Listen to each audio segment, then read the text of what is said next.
7 weeks of war, a 4-day breather, now extended to 6. As the question that we're asking at this point is what's on the table between Israel and Hamas? Will more hostages be freed in exchange for how many Palestinian prisoners?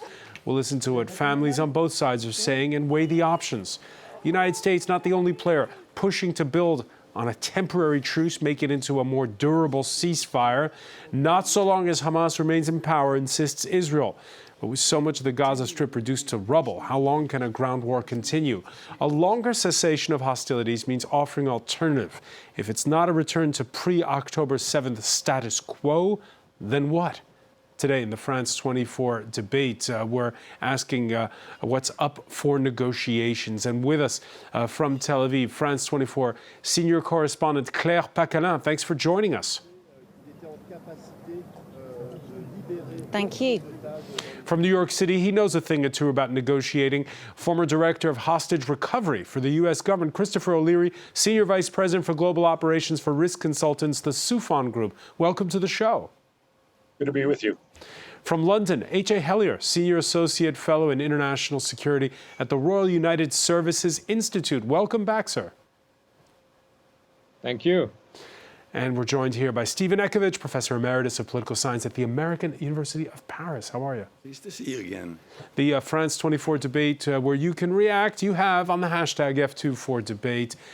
Claire Pacalin, the news coming in a couple of hours ago, Qatar making the announcement, 4 days becoming 6. What's the latest? Well, I'm speaking to people here on what's become known as Hostages Plaza in Tel Aviv. This is an area where family members of the hostages, as well as anyone who wants to support them, have been coming now for weeks to try to put pressure on the Israeli government to bring back their loved ones, bring them back home. So, of course, I've been speaking to people about what they think about the extension of this deal, and everyone says to me, well, of course it's a good thing. We're looking at 20 more hostages than initially planned coming back home, but it's still not enough. They want all of the hostages back home, and they tell me that they will not stop fighting and campaigning until that happens. So there's, I would say, bittersweet feeling here. Of course it's good news, but no one is celebrating in the streets tonight. And it's day 4. Have we news of the batch that were announced for this Monday? We do. So we're looking at 11 Israeli hostages, 9 children, 2 mothers. And now what is certainly causing an issue here is this family of the 4-year-old child as well as a baby and their parents not on that list. And the family members of those hostages, so an entire family, the family members saying they're speechless.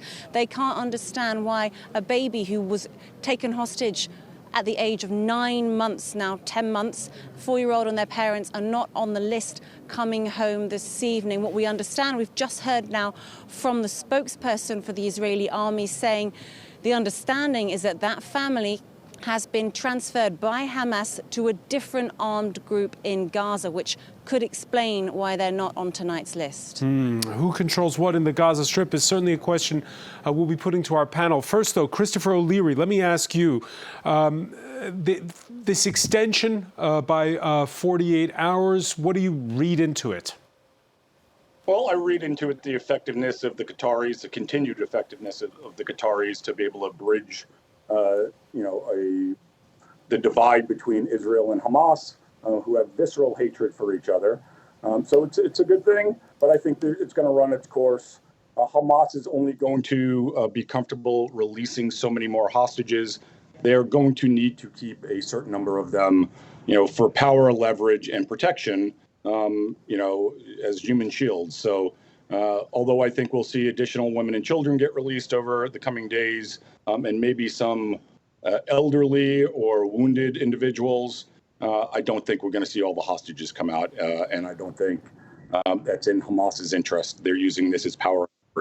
It seems, and for instance, we here in France, there are no French hostages that have been released yet. It seems as though the batches seem to have come according to geographical location each time. What do you make of, what do you read into how they've been released over the first 3 days?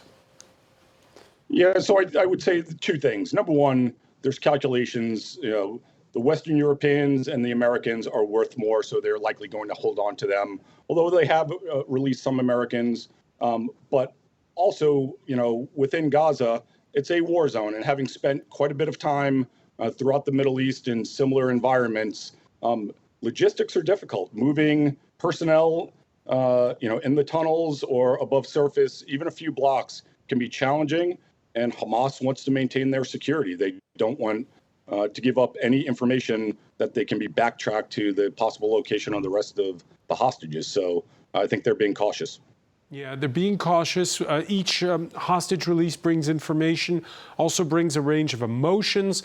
On Sunday, Israel's military released a video showing 9-year-old Emily Hand reunited with her father and 12-year-old Hilla Rotem Shoshani with her uncle held hostage in Gaza.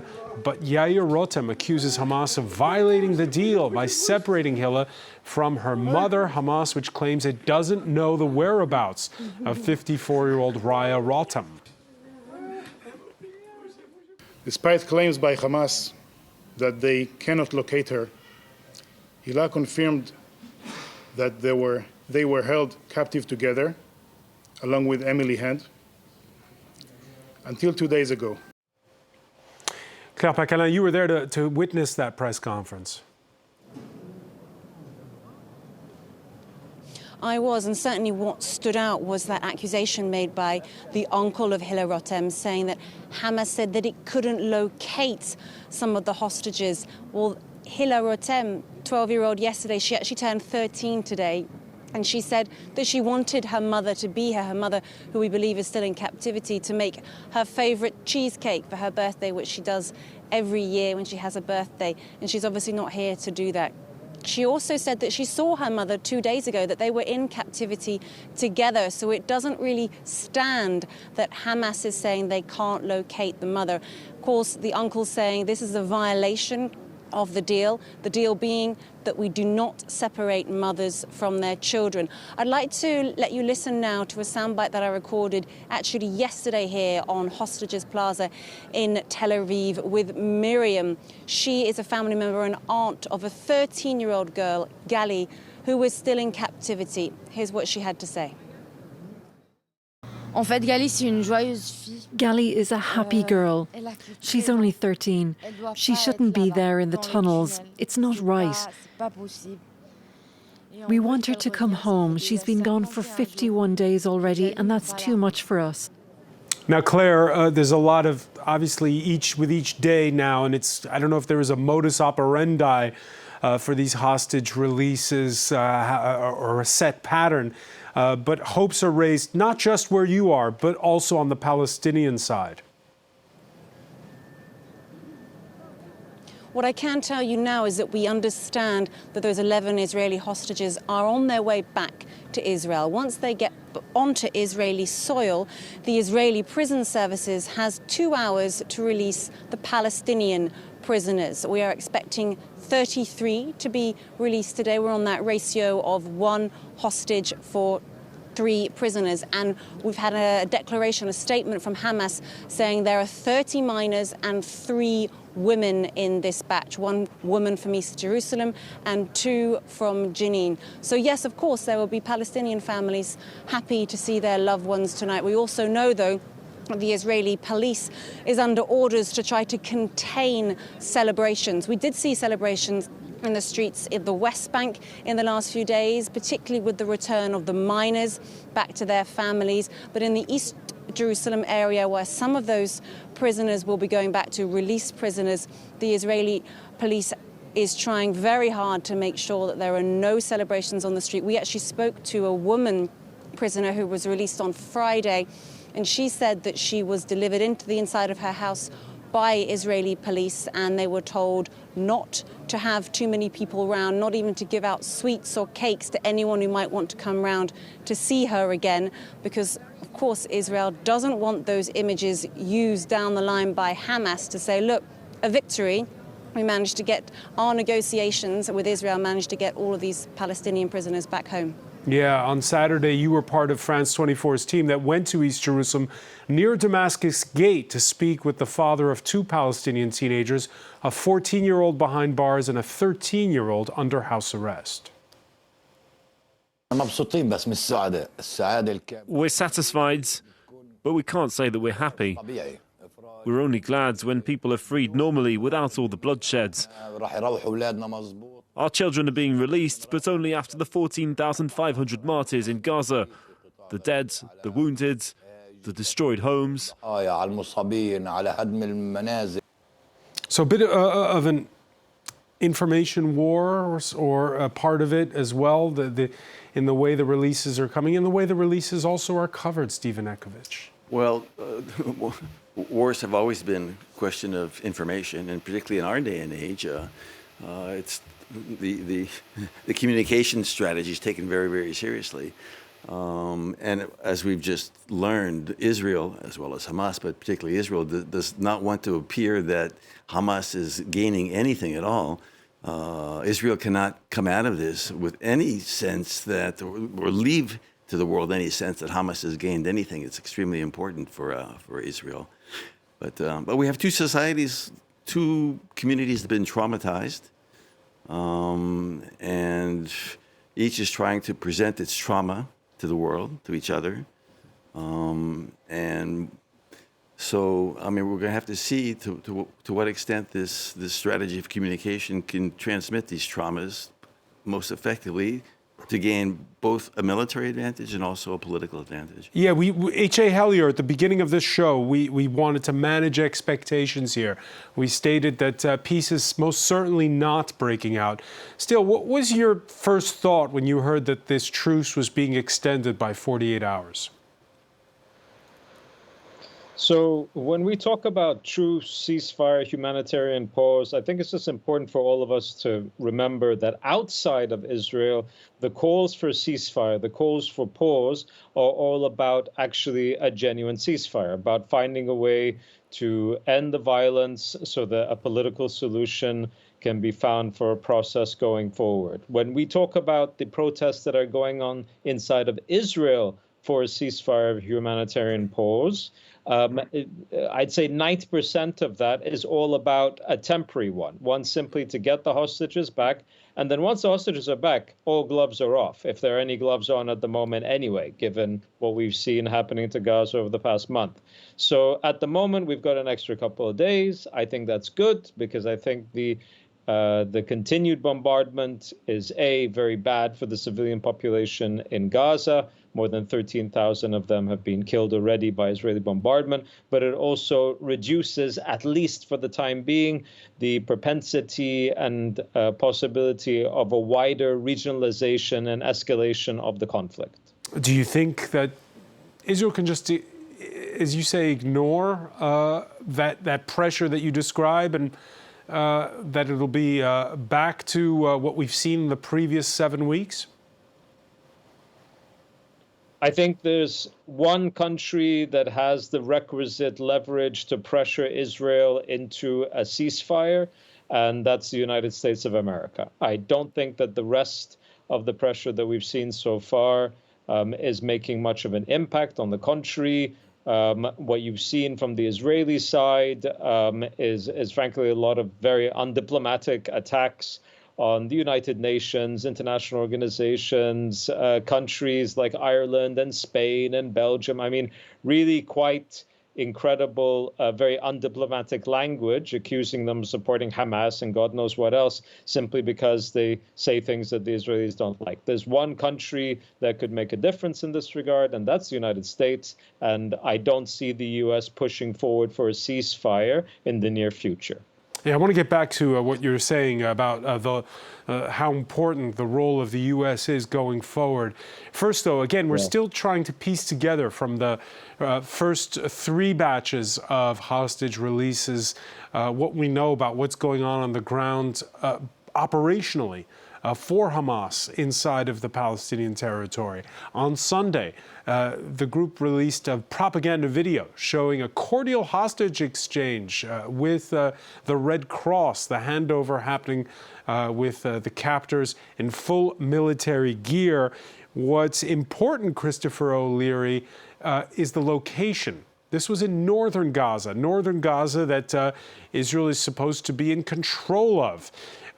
Is it a message to show how nice Hamas is with its captives?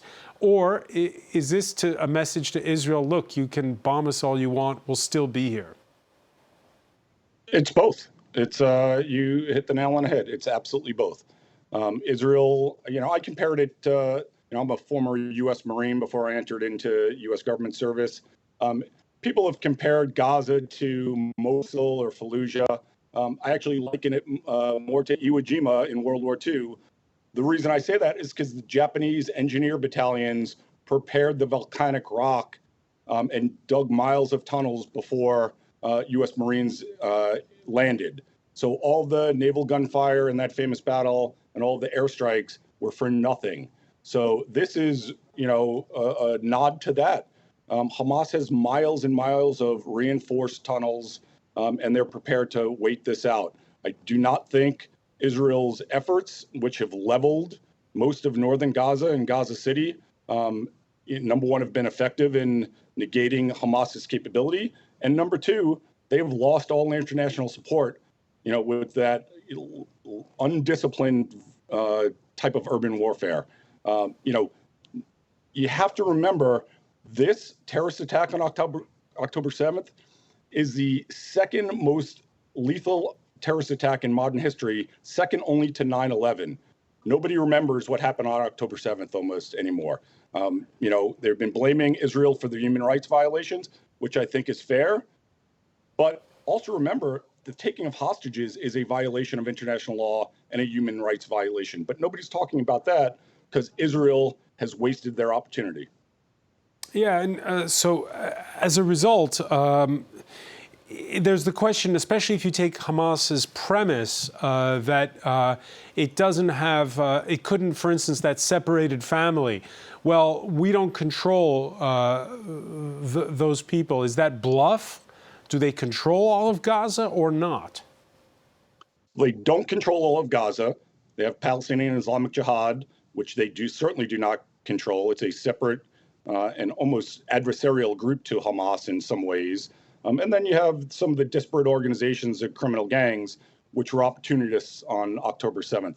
I do think likely that Hamas will be able to gain control of any hostages that those criminal elements were controlling. But Page is a different story with a slightly different ideology, a little more Islamist and jihadi than Hamas actually is. So that's of concern.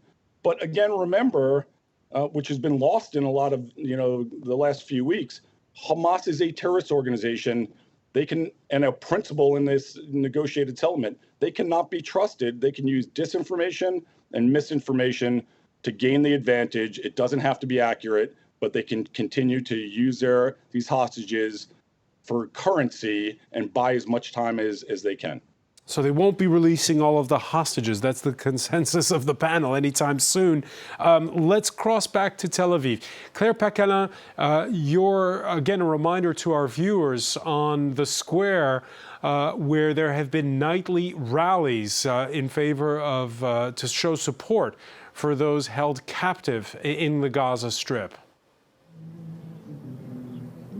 Yes, I'm here with Orly, a family member of Omer, 22-year-old who was taken hostage. He was at the music festival, and as far as you know, he's not on the list of the hostages who will return this evening. Unfortunately.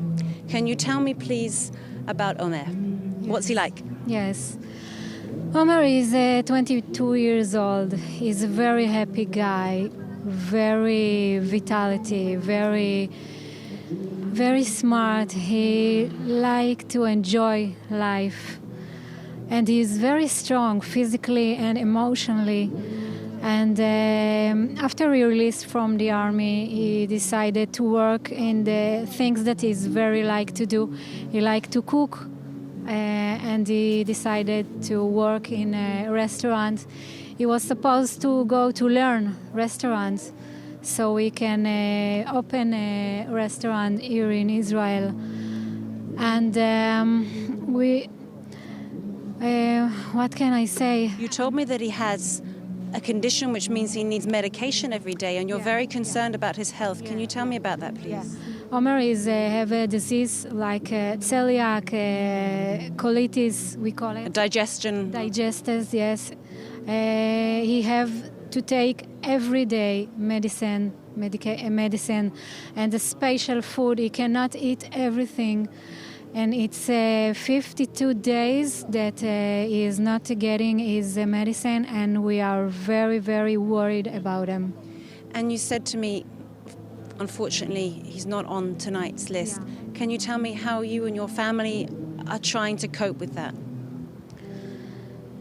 We just breathe, and we try to pray that maybe tomorrow we have a big hope that the government will be doing anything she can to bring him home back, unless, I don't know, I don't want to say unless him because he's sick, because all the hostage is important. But maybe just to give him the medicine. I don't know what to think, also the family. But one thing we know that we want him back soon as they can bring them back. And we know that Elon Musk was visiting a kibbutz today with Prime Minister Netanyahu. What do you make of his visit? I want to believe that he came to do something good. If he decided to visit us and to come to support us, so I hope he will do it. And I very pray that he even succeed to do something that we cannot succeed to do. I don't know, but maybe that's what... I don't know, maybe that's what we need here. More support from a man like him. And if he hear me, so I'm please asking for you. Try to see what you can do with all your power to bring them home. Well, certainly the family members like yourself, Orly, have run a very impressive campaign, putting a lot of pressure on the government to make a priority the safe return of these hostages. You were telling me that you and your family members every night for the last more than 50 nights now someone from your family has been coming to hold up a placard of Omer and to talk about him and to do everything you possibly can to get him back home. Yeah. Thank you. Back to you, Francois. Many thanks. Chaya Kalam reporting live there from Tel Aviv, from what's now been dubbed Hostage Square. And just one final point on this chapter of what's going on in these negotiations. Christopher O'Leary, even though the Israeli military's been trying to keep things under a tight lid with those hostage releases, not getting them to speak directly right away to them, the media, we are getting word out, and most notably that as the days went on, they had less food, for instance. This is what some of them have reportedly been saying. What have you gleaned in terms of what that says about how long the Gaza Strip can withstand the siege? Yeah, so Hamas, like everybody else, is going to run into resource constraints over time. But one would assume and likely assess that as aid rolls in, Hamas is going to be able to siphon some of that off for their own needs and likely for the hostages as well. Hamas traditionally treats hostages well, relatively speaking, because they need to keep them healthy because they're currency. And the way I would compare them, they're like cattle ranchers. They need to keep their livestock healthy so they can sell them at market eventually, and that's what they will do. Are they treating them humanely? That's a matter of opinion. They're keeping them in a tunnel with no exposure to sunlight. And, listen, the special operations and intelligence community personnel go through specialized training for this. And I've gone through it myself. And just the training is stressful and arduous. Actually being a real hostage is clearly much more difficult. And we're talking about children. We're talking about people who have medical conditions, as you just highlighted, talking about the elderly. This is no way to treat an individual, which is why it's considered a human rights violation under international law. And in an actual armed conflict, this is not a legitimate armed conflict. It's a war crime under the Geneva Convention if Hamas was actually a legitimate combatant and not a terrorist organization. Yeah, and I'm haunted by something that H.A. Hellier said earlier about how there is one party that can perhaps change the course of all of this, and that's the United States. After the release of a 4-year-old American hostage, Joe Biden saying he hoped there would be more like a little Abigail Eden, and that there would be more than just a truce. That's my goal. That's our goal, to keep this pause going beyond tomorrow so that we can continue to see more hostages come out and surge more humanitarian relief into those who in need in Gaza. We've seen this is the day-by-day approach, hour-by-hour process. Nothing is guaranteed, and nothing is being taken for granted. But the proof that this is working and worth pursuing further is in every smile and every grateful tear we see on the faces of those families who are finally getting back together again. H.A. Hellier, how do you read those remarks? Well, I think we have an issue here about, framing, really, because we're talking about the hostages and we're talking about getting in a surge of humanitarian aid. Let's be clear here. Gaza, under international law, United Nations, the State Department, pretty much every government in the world, with the exception of Israel, is an occupied territory, and the occupying power is Israel. 1.7 out of 2.2 million Palestinians in Gaza are unable to go to their homes because their homes have either been destroyed or they're being forbidden from going to their homes by the Israeli military. Because Israel is the occupying power, it has a responsibility of care to the civilians of Gaza, irrespective of the war crimes that were committed on October 7th against Israeli civilians. So the framing here is very peculiar. When we're talking about, extending the pause so that humanitarian aid can get in and just leaving it at that, well, once the pause is over, the people who receive that humanitarian aid are going to be subjected to yet more bombardment, more bombing, more destruction.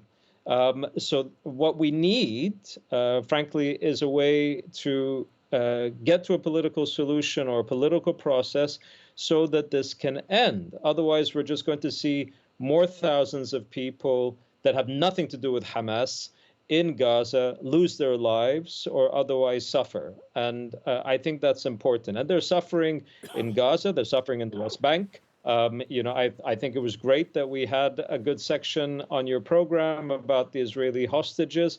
But as you pointed out earlier, there are also all of these Palestinians who have seen their own family members get arrested. These prisoners, by the way, were not convicted of crimes. They were arrested, but they were not convicted of crimes. That's according to the Israeli government themselves. And we've already seen an uptick of violence in the West Bank from Israeli settlers that are trying to take more territory in the West Bank, again, something that the United States has condemned. So the framing of this, I think, needs to be much wider than what we've seen so far. On that point, H.A. Hellier, right now, the focus is on the hostages because we're seeing them released, and we can put names and faces on the suffering. In a couple of days' time, those focus will be back to being squarely about those inside of the Gaza Strip. Is this framing a temporary thing, or do you feel as though this has been something from the outset? So, frankly, since this bombardment started following October 7th, and, I humbly disagree with your other guests. I don't think we've forgotten about October 7th. I think, on the contrary, quite rightly, the international community has repeatedly condemned October 7th, even until today. But I think you're correct that the Israelis have lost an incredible amount of political capital around the world, or in terms of the sympathy that they got, because of the human cost and civilian suffering that has taken place since. So right now we are focusing on the release of a few dozen Israeli hostages. We are unable to have the same sort of focus on Palestinian civilians that have lost their lives, or families of people who have lost their lives, because there's very little access into Gaza by the Israeli authorities for Western journalists to go in and to see the damage. What little has been seen is horrendous, is horrific. And I think that we're going to return to having that, kind of media blackout, as it were, where it's very few people from international media organizations that are going to be allowed in, and be able to show to the outside world quite the amount of damage and suffering that's being undertaken right now. Stephen Ekovich. What we've just heard is another framing. It's a longer-term framing, and we can't disagree with that. There have been a lot of injustices toward the Palestinians, and I've heard this framing for many, many years. You know, Francois, I've been following American foreign policy toward the Arab dispute for many, many decades, including some time spent with the PLO in Tunis years ago. And I always hear this, that there are a lot of injustices toward the Palestinians. They have a just cause.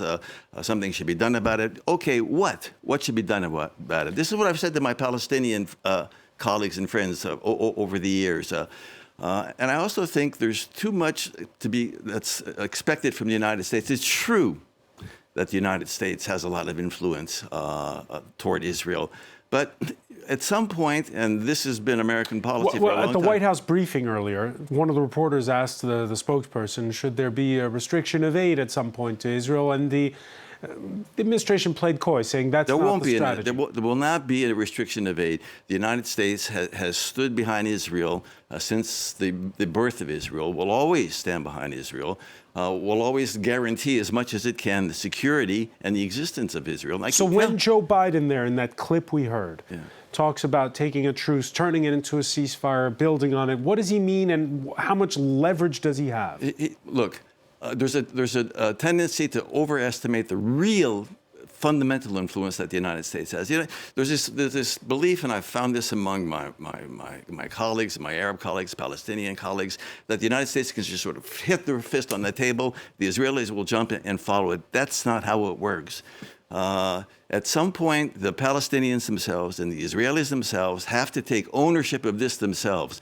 To the extent that there's something to be expected from the United States, may even be an impediment, finally, to some sort of far-off, and I think it's far-off, solution to this conflict. There has to be, what we're lacking here is leadership on both sides, leadership that can really come to the table, that have the genuine and legitimate support of all sides, and that can make a deal. We don't have that. We really haven't had that all over since 1948, in fact. So Christopher O'Leary, let me ask you about this, because if the Colombians are governments negotiating with rebels, they call in the Norwegians. Same thing with, I don't know, when there was a conflict in places like Sri Lanka or East Timor. It's neutral parties that are far-flung. In the case of the Middle East, it's always been the United States people turn to. Do you agree with what Stephen Ekovich is saying, that we overplay the influence of the United States? I do. I really do. Yes, the United States has given quite a bit of aid to Israel since its birth, as he highlighted. We have influence. We have leverage. We do not have control. And what Netanyahu is dealing with is domestic politics as well. He's got a struggle between recovering the hostages, and there's obviously the lobby in Israel that is pushing for that, but also the far right in Israel that is pushing for justice. And the removal of Hamas and the Palestinian problem as a whole. So those are at odds with each other. There is a way to accomplish both, but they would have to pivot, away from this, outright unbridled urban warfare method and pivot back to more of a measured counterterrorism approach with specific targeting, discretionary bombings, and that's what they should have been doing from the beginning. At one point, it becomes a domestic issue. We've seen it here in France, home to Europe's largest Muslim and Jewish communities. We saw it tragically in the state of Vermont this past weekend when 3 Palestinian American students were shot. So in the long run, can Joe Biden do more to pound his fist on the table, if I can borrow Stephen Ekovich's terminology? Yeah, so I do think, President Biden gave good guidance to Israel in the beginning not to make the same mistakes the United States made after September 11th. It took us 18 months to ruin, things and lose the support of a lot of the international community when we invaded Iraq. Israel seems to have done that in 2 weeks when they started, turning Gaza into Grozny or Stalingrad. Again, you expect that kind of activity from Russia or Nazi Germany. The United States should not expect it or accept it from Israel, especially if we're going to continue to support them. Stephen Ekovich. Yeah, no, I think we have to be very careful about labeling one side or the other Nazi. There is a difference, and the Marine knows this. Urban warfare, especially in densely populated urban areas, is extremely difficult. And even if a military is trying its best, and this is what the Israelis say, even if they're doing their very best to be as precise as possible, it's extremely, extremely difficult to do in a situation like this. Now, that does not. So that's an argument for, at some point or another, stopping the fighting. Okay, you can make the argument, but it's not very likely that Israel in particular is going to stop the fighting, maybe not Hamas either. Israel cannot come out of this with Hamas having being able to wave a banner of glory and success. It's not good for Israel. It's not good for the United States. It's not good for the other countries in the region. Hamas, and this is the Israeli policy, and it's shared not only by the Israelis and others, but also by the leading powers in the region who don't like Hamas, who even detest Hamas. And they do not want Hamas to come out of this with any tinge of success at all. So it's very unlikely that the Israelis are going to engage in a very long pause, and certainly not a ceasefire. Not until Hamas is defeated or viewed as suffering some kind of serious defeat. It's extremely important for Israel to reestablish its deterrence posture, and not only for the Israelis, but for almost everybody else in the region. So, H.A. Hellier, let me ask you, there's the head of European diplomacy, Josep Borrell, at a conference for the Union of the Mediterranean Forum, who denounced what the Jewish settlers are doing in the West Bank. He denounced the heavy-handed approach of Israel in the Gaza Strip. But he also said in his comments, and this is a quote, that what we can agree on is not the return of Hamas to Gaza as a political and military force. So if it's not going to be Hamas, who is it going to be is the question. Okay, I'm sorry. I need to rewind just a little bit here. First, on the American point, let's be really clear. The United States is not perceived anywhere internationally as being some sort of equal-handed mediator between the Israelis and the Palestinians, because it is incredibly supportive of the Israelis, funds them incredibly much. I mean, this is like basics. So when we're talking about not assuming too much of it, it has incredible leverage on Israel, immense leverage on Israel. It simply chooses not to use it. And that's the difference here. Also, when we talk about both sides, really, it's not both sides. One side occupies another side. You know, the Palestinians do not occupy Israeli territory. It is the Israelis that occupy Palestinian territory. So let's just get the framing on this particular point correct. Now, when you mention Mr. Borrell, you're right. He did exclaim a lot of anger and opposition to the Israelis when it came to the West Bank. The subject of Nazis was brought up earlier in your conversation. The politician that has called others Nazis in this whole saga is actually Smotrich, whom Joseph Borrell was criticizing because he claimed that there were 2 million Nazis on the West Bank. Why? So that Israel could then fund more than $1.3 billion worth of support to extremist settlers on the West Bank. Okay, so which Burrell denounced. But on the question of who do you negotiate with, because you heard just there, H.A. Hellier, you heard Stephen Ekovich talk about the fact that it's going to be tough to end the fighting so long as Hamas is in charge in the Gaza Strip. So what's your reaction to that? Hamas is not in charge of anything right now. I mean, for goodness sakes, we were talking about how long is Gaza going to be able to withstand the siege? I don't know why anybody thinks this looks like withstanding it. Gaza is in rubble. Okay, so I think the better question is when all of this ends, when we look at the day after, who is going to be responsible for governance in the Gaza Strip? Or for negotiating on behalf of the Palestinians. Okay, again, when we talk about negotiating on the part of the Palestinians, let's keep in mind, there is the Palestinian Authority, but we haven't had any elections in Gaza, or for that matter, in the West Bank, for almost 2 decades. Okay, so we have a massive leadership issue that relates to here. That does not mean that Israel's responsibilities as the occupying power of both of these territories, Gaza and the West Bank, are somehow alleviated. Okay, so we've already seen suggestions from the Europeans and from others in the international community that the way forward in this regard is to recognize that there must be a Palestinian state. It's the only way out of this particular mess.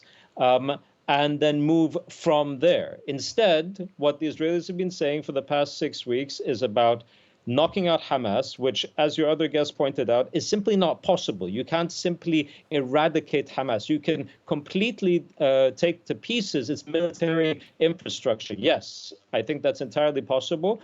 And the cost of that is going to be horrendous with regards to the civilians of Gaza. Again, a civilian population that the Israelis have direct responsibility for in international law. This is why framing is important. These are not two countries at war with each other. All right. Well, we heard earlier about, again, it's that question of what's the ultimate goal. We heard a little bit of it from the mouth of Israel's prime minister himself. We mentioned earlier Elon Musk is in Israel right now.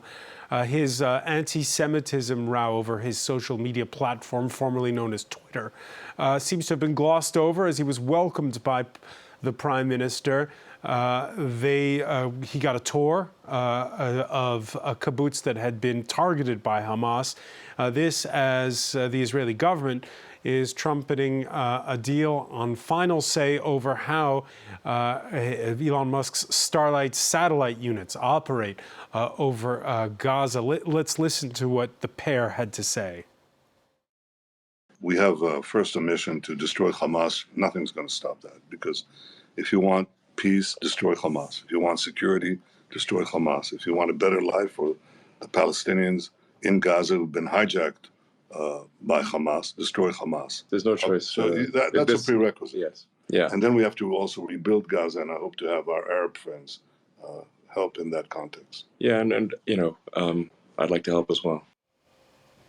Christopher Leary, this is a private citizen here. What do you make of this exchange? It's unusual. Which is par for the course, unfortunately, with Mr. Musk. That is uncoordinated activity with the U.S. government. I'm not sure how he's going to help. Obviously, the support of Starlink is a critical component for Israel's ability to do future targeting accurately. Hopefully, they use that technology to reduce the collateral damage in the future.